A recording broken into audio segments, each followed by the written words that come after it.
Hello and welcome. This is a battle report for the Fallout Wasteland Warfare tabletop game.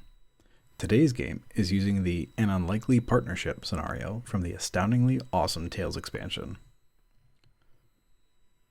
Today's map is based around an old junkyard, lots of line-of-sight blockers and difficult terrain. The most notable sight, though, is a down set of power armor in the middle. On the survivor side, we have Sturges and Piper. Sturges recently escaped a vault in the previous A Quick Exit scenario. He's pretty well kitted out, stomping around in a power armor frame and carrying a .44 revolver and pipe wrench. In order to resolve his modder ability, I made a deck of all the mods that could affect gear he was carrying. Due to the narrative of the scenario, I decided that Piper wouldn't be able to benefit from his mods. For this scenario, his pistol has the long barrel mod, so it goes up to black range, which is pretty nice. His pipe wrench is barbed, which is pretty nasty given that it can add an extra black die to the attack pool. He already gets an extra black die in melee because of the power armor frame pushing his strength above 7, so against a lightly armored target, he's going to be pretty formidable. He also gets access to the powerful heroic upgrade from the scenario rules, which make his impressive stats even impressiver. Piper is equipped with a 10mm pistol, which is stock standard for her. Since I had some caps left over, I gave her a patched 3-piece suit, as that ups her perception and thus her shooting skill. I had one free cap left, so I also gave her a baseball bat as a backup melee option. Piper isn't the most combat-focused character, but given the narrative of the scenario, I thought she would be an interesting pick. Her distracting special rule is pretty neat too, so I wanted to see how much of a factor it would be. On the attacking side, we have a force of gunners, a sergeant with a combat rifle and a ripper, a private with just a combat rifle, and 2 conscripts with 10mm pistols. I proxied an enslaved tech model as one of the conscripts, since they appear to be wearing about the same amount of leather harnesses. Kicking off the setup, Piper is placed close to the middle of the board. She has been investigating the downed power armor when the gunner's force arrives and wants to get her swept out of the way. They're set up randomly around her using a scatter token.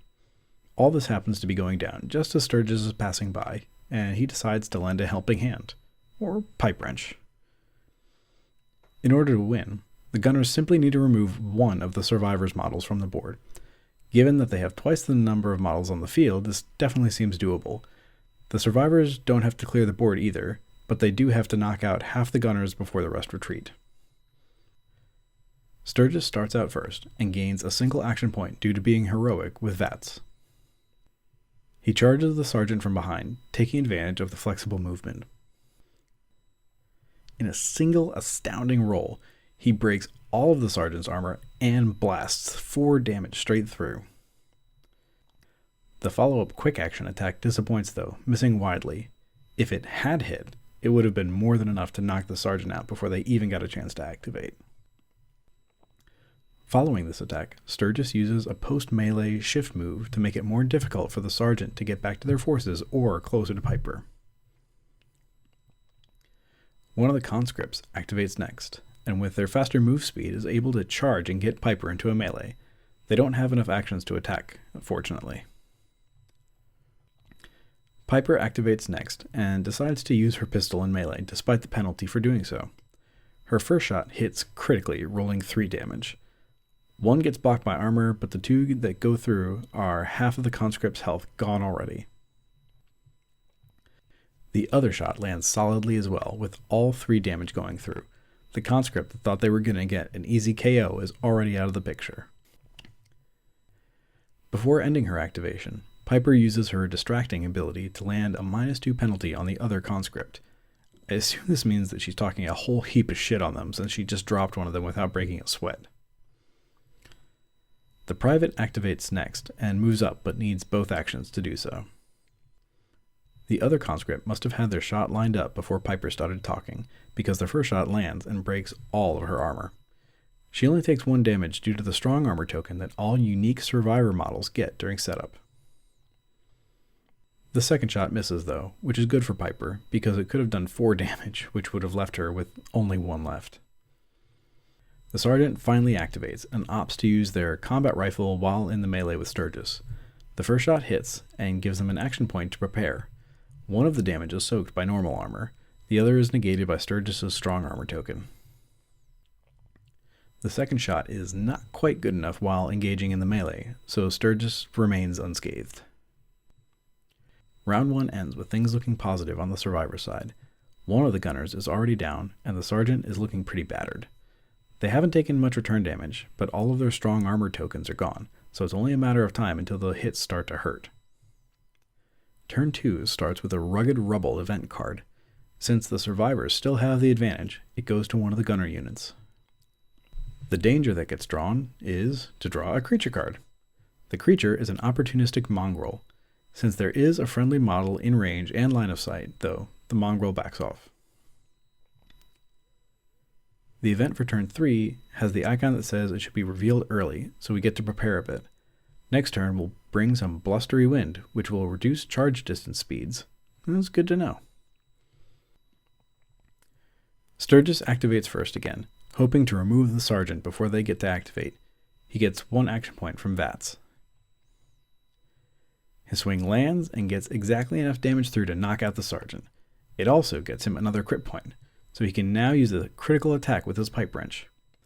At this point, I realized that with 2 of the 4 gunners down, this might be a full-on survivor's win. I couldn't remember if it was exactly half the models or more than half.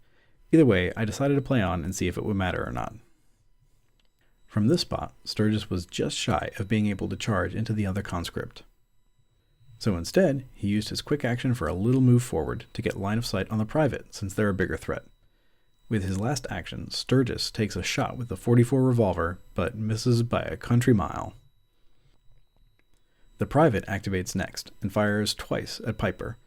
I forgot to snag a photo of the first shot, but both hit and do a total of 5 damage. Piper is only saved from being taken out by luck, which she only has access to via the special rules of this scenario. Considering that losing her would have lost the scenario for the survivors, it just shows you how quickly the pendulum can swing sometimes. Not taking any more chances, Piper cuts and runs. She figures that the newcomer in the power armor frame can take care of the mop-up. Now that Piper has been silenced, temporarily, the conscript no longer has their -2 penalty for being distracted, so they take aim and fire away at Sturges. Their first shot connects, but can't get through his armor. Their second shot also hits and lands with a heavy 4 damage roll. Sturges blocks 1 with his armor, but takes 3. Ouch. At the end of turn 2, the scenario may have ended in either side's favor already, but still rages on. As we knew from before, the event for turn 3 slows charges down by 1 range color. Sturges activates first again, and doesn't get any bonus action points from VATS, unfortunately. Even with a reduced charge distance, he is still able to charge the conscript and unleash a critical hit with his pipe wrench. Even with 4 black dice in the pool, strength bonus, charge bonus, critical bonus, and barb bonus, 2 of them come up blank. I only have 3, so I re-rolled the first blank one. Only 3 damage gets rolled. This is not enough to drop the conscript, so they get to live on. And live on they do, and activate next. Using their 10mm in melee, the first shot hits, but the damage gets blocked by Sturges' armor. The second shot crit fails out. Even though the conscript is still standing, getting wailed on by a barbed pipe wrench wielded by a maniac wearing a power armor frame can definitely throw off one's aim. Piper activates next, and I decide to have her move to even safer safety. With only 1 HP left, it's not the time for any risk right now. The private opts to charge into the melee as well, and of course I forgot to apply both their charge bonus and their outnumbering bonus. They do hit, but the base damage is negated by armor. Normally, the armor break would have reduced Sturges' armor from 2 to 1, but when attacking with a ranged weapon in melee, the target gets 1 extra armor, so that evened out. Turn 3 ends with a scrap going down on the top left side of the map, with Piper nursing her wounds and hoping that her side is the one that walks out of the smoke. Turn 4 starts with more wind, but this time affecting thrown weapons, of which there are none on the field. Sturges activates first again, but gets no action points from VATS. I realized afterwards that since the sides now have an equal model count, the initiative should have been with the gunners last turn. This turn it would have gone back to the survivors though. Sturges swings hard and knocks out the conscript finally. The barbed mod is really handy against these lightly armored targets. It also generates an action point for Sturges. Since the private was prepared, they get to take a reaction shot after Sturges' first attack. It's a crit fail with an action point, but since you don't generate action points when making reactions, it's just a regular crit fail. Sturges wheels around and smacks 3 points of damage into the private. He gets another action point too, which is starting to feel like overkill. With the crit meter charged, again for the pipe wrench, Sturges unleashes another crit into the private, knocking them out for good. After the dust clears, Sturges finds the battered Piper, who tells him that she knows of a nearby settlement which might be a refuge for them both, if they can get to it. And that's a wrap for the scenario. Despite technically only needing to clear half of the opposing models for a survivor's win, we cleared the board. After rereading the scenario rules, I think it should have actually ended with the KO of the sergeant, but that felt far too early to be a satisfying end to the engagement. Part of that is likely due to the somewhat odd setup for the scenario. We were able to get right to the violence in turn 1, which sped things up considerably.